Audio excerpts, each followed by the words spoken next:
Bonjour. Dans cette partie, nous découvrirons quelques composants principaux de l'architecture d'un ordinateur. Nous pouvons commencer par la carte mère.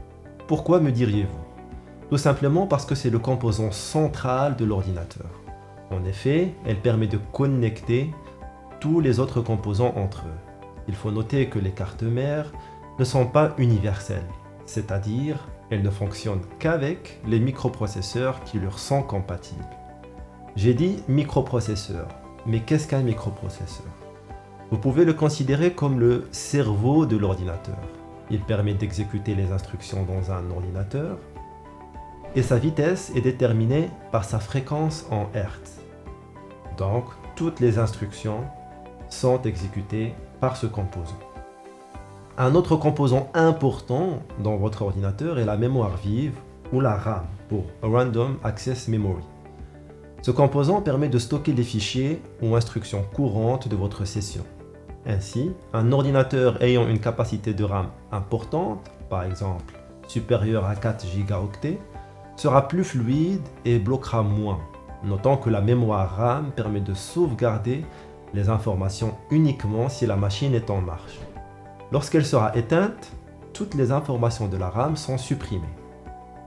À part la mémoire vive ou la RAM, l'ordinateur possède une mémoire morte, Read-Only Memory. Elle est appelée également mémoire ROM. Elle permet de stocker les informations, instructions, sans qu'elles soient détruites lors de la mise hors tension de l'ordinateur.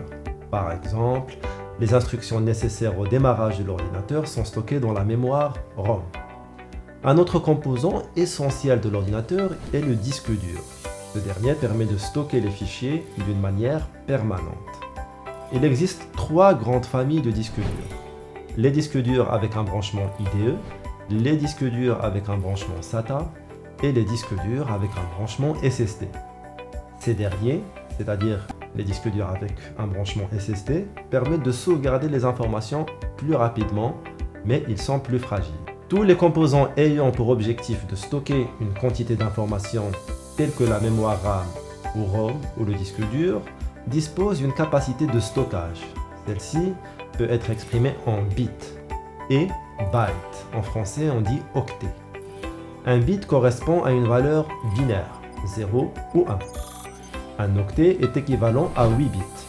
Vous aurez ainsi compris que toutes les informations de l'ordinateur sont codées en bits et donc en octets.